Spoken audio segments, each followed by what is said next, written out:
What's sail, horses? It's the 5th moon. Crazy horses. Wow, wow. I got a lovely double deck of brand new cards by Chris Ann. I'm doing the readings, 12 card readings, in honor of Sam Tarot, a lovely tarot reader from Canada who I like to follow. So you just have to bear with me while we get 12 cards out. Then we have to ring the bell, and then I have to eat a piece of chocolate to pull down the spirit of cacao, which I started doing yesterday, and today I really don't want any chocolate. But I don't want to change the format. So here we go.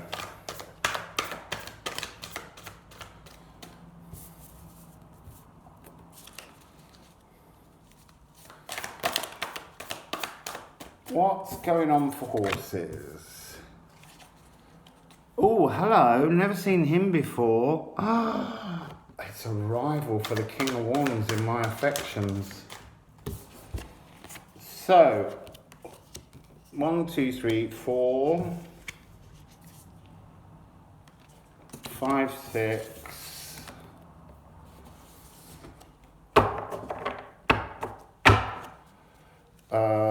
7, 8, 9. Oh, 9 was a 9. Oh. And then there's a bit of a spillage here.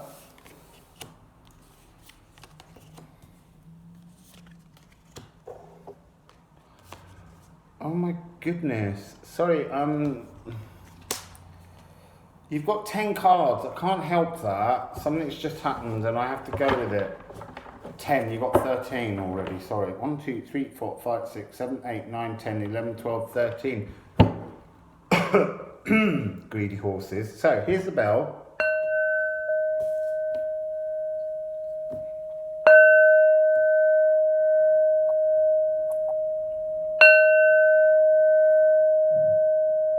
They were loud.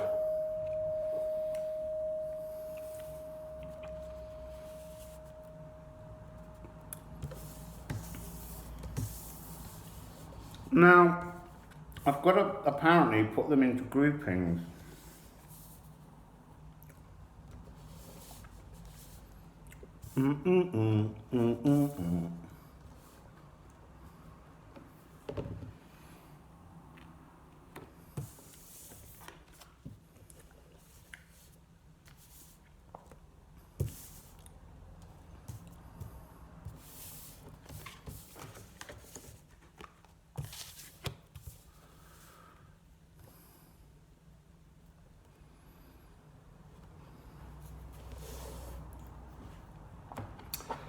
Okay, so, I really didn't want that chocolate, but it went down quite a treat. We begin your reading, horses, with the 5 of Swords. Ooh, difficult show. That is a bit of a shadow. So, it's the first I've seen of this card, but there's a crow on your shoulder, and it's like Spirit giving you a message and you can't hear it, or you won't hear it. Yeah, it's I think there's a sense of this card of I mean, it sounds a bit weird. There's a kind of weird splattery blood thing going on at the bottom, like there's some kind of trauma that is just stopping you from hearing the messages that you need to hear at the moment. Oh, it's getting so warm in here. It's the hottest day of the year and I'm beginning to feel it. So, yeah, there's a message that you're not hearing. Hopefully we'll get some information about that. So, he's there with his hand on his ear. And then you've got the 4 of Emotions. Again, look, hand on the ear. So, and that opening number is 9. And it's something to do with a past love. I get it now. That's interesting.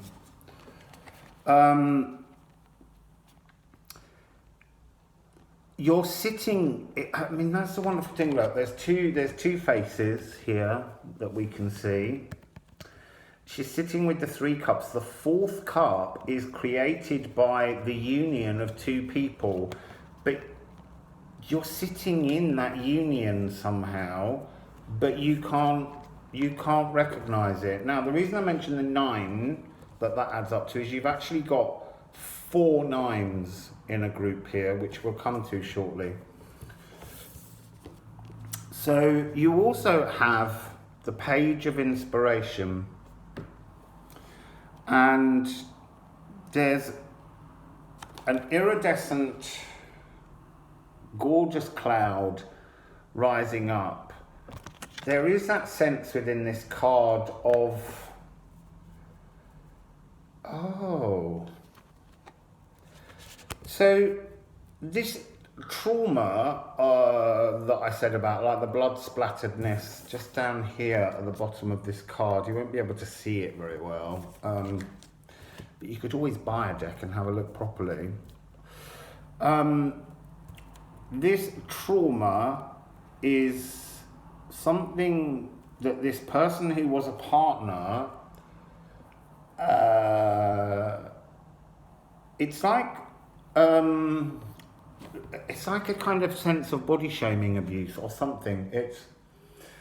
Or something like that, something easy. It's this real sense of, within you, the reason you can't hear is because it's so deep in your sacral, this poked idea that you're not worthy, that it wouldn't matter at the moment how many people told you you're gorgeous and beautiful, you won't believe it, because you've got to find that energy horses within yourself. So you are in the energy of the newness, but it's like you can't open your eyes and witness it. So you have let me just pick them all up and show you them first so that you can see.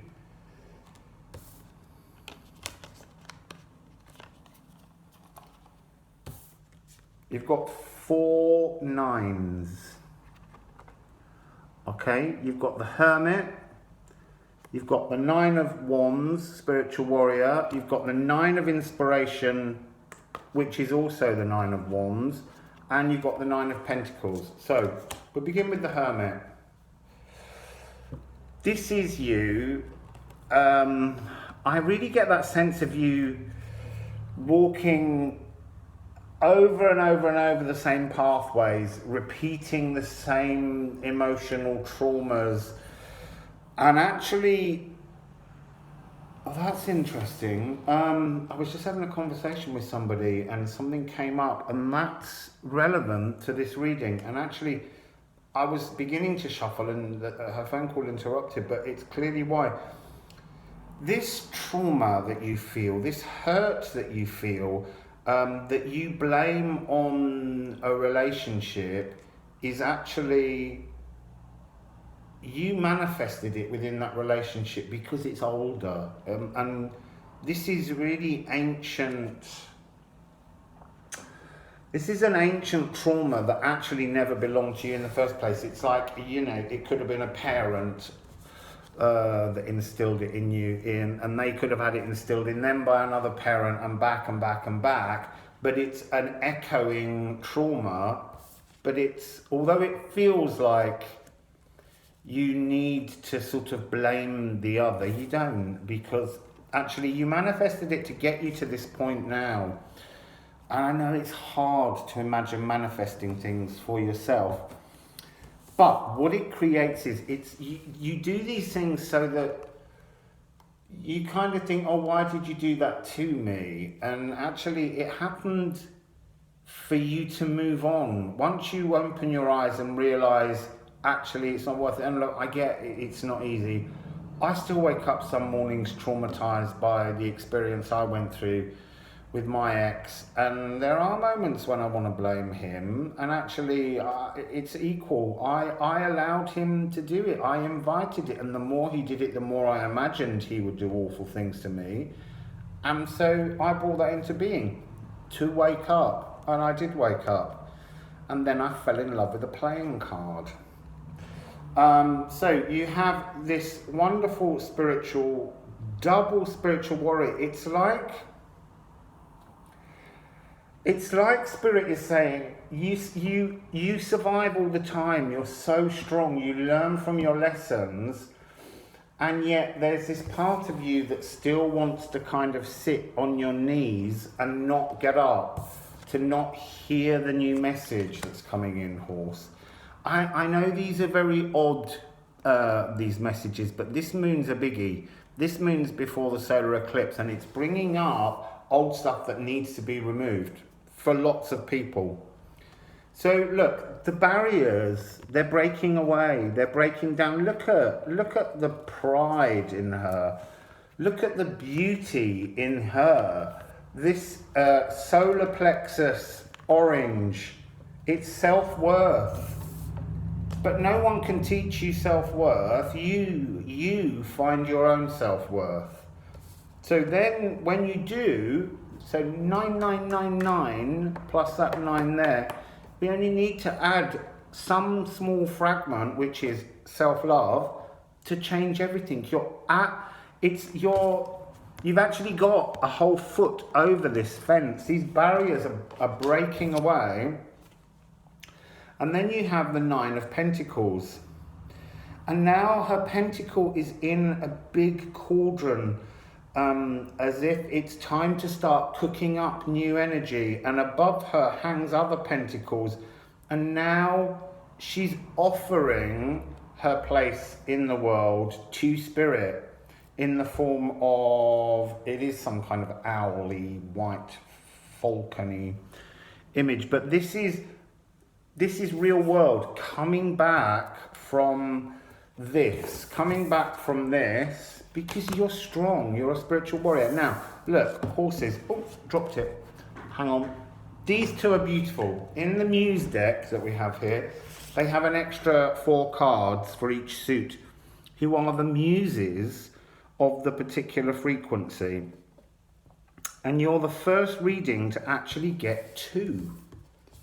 So you have the Muse of Emotions and the Muse of Inspiration. And they're long ways, they're landscape, these cards.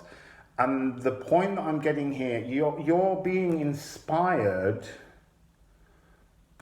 by your emotions. That's the movement forwards. But to inspire your emotions, it has to be a frequency of self-love to reactivate your heart chakra, your third eye, your crown. All of your divine feminine energies are about to really root in, but they're going to get stuck trying to reach the ground as they come in through your crown consciousness if you don't start to release the self-love trauma that you're hurting yourself with in the sacral. It's a hard message, but it's one that has to come about. It's one that we have to face, and it's about I guess taking responsibility for your own past so that you can release it would be the easiest way, or the easiest way. Will be the way to speak of it sensibly without causing trauma. Now, what's coming in? Healing.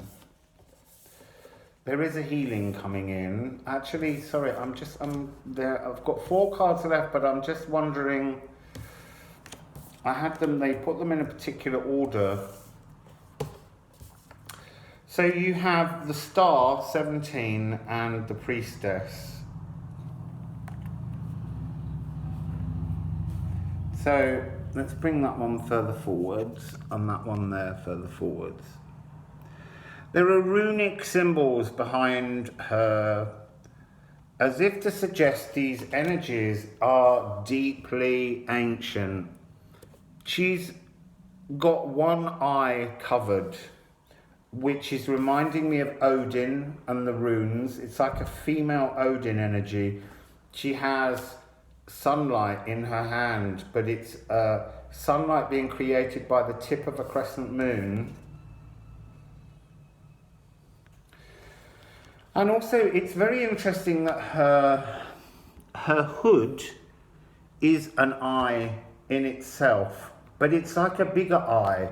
You would think with only one eye missing because she's been 9 days given up an eye for wisdom, that she would be incapable of seeing so clearly, and yet she sees far more clearly in this card. So there's a healing coming towards you. Oh, look, it's beautiful. The star holds the star in her hand, this burst. It's like it's saying that the energy, the frequency, the muse of inspiration, the muse of emotions, the healing is all there waiting to take shape in your hands. But you have to believe in your own ability to heal. I'm not getting a sense of you going to somewhere to visit somebody to get a healing. It's about you. It doesn't matter what kind of healing someone offers you. The only healing you will really respond to is yourself. And then you have, it's a really lovely ending. You have the female divine feminine magician. This is new energy that's coming with the eclipse on the 21st of June. This is big energy changes, pulling down spirit, working with the elements, earth, fire, water and air. They're all in air. When you want to manifest something, manifesting is not about me taking a load of herbs, putting them all in a bowl, setting fire, pouring some water in. That's old earth magic. That's raw masculine magic. And raw masculine magic almost comes with a kick in the tail. You have to sacrifice something. In this, you just have to sacrifice negative thought processes. It's not like that kind of biblical slash an animal's neck and bleed it to death. It's an energetic thing. And the reason this is in the air is because this divine feminine magic is a frequency that radiates from your aura that then magnetizes and draws the magic towards you. And it's not like me imagining I can draw the phone towards me with my magic because I put the frequency there for it to float. It does, but you have to do this magic in a way that you understand that you stand stationary, and as she is there, you're stationary, and you allow the dimensions to shift around you to bring you the frequency that you want. But it's done with trust. What are you manifesting? You're manifesting new love. An emperor. He's very gorgeous, bless him. He's got a king or a queen chess piece. There's an Aries symbol above him as a skull. And I want to say that the skull is you're manifesting a different kind of partner. This doesn't have to be a man that's coming towards you, but an emperor is someone who understands emotions, understands life, understands love, but with an ability to prune gently rather than being over emotional or being aggressive. It's someone in balance.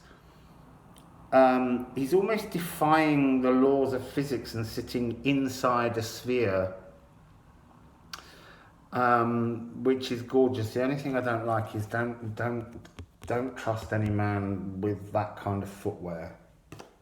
Sorry, not some kind of brogue. Sorry. Anyway, so I'm going to pull the very bottom card. I know you've already got 13. I was pulling a 13th card for each reading, but I'm going to pull you a 14th. So the bottom card is, oh my gosh, it's the Tower, but what a beautiful tower. Do you know the Tower in both of these decks is a completely different energy? So this Tower is a transformative, creative energy. There's a squirrel looking up at the lightning that's coming down. There's stardust swirling all around. There are magical acorns being provided, nourishment to the squirrel. And the squirrel's kind of looking upwards. Not quite, but it's a reminder of that kind of energy of the manifestation coming towards you. It's, you can do this magic, you can draw the frequencies towards you and all will be kind of glorious, but you've got to love yourself. So have a little go at listening to spirit, listening to your higher self actually is what they're saying, not just spirit, but your higher self. Okay, horses, there will be another reading next month. What's out for now? Bye.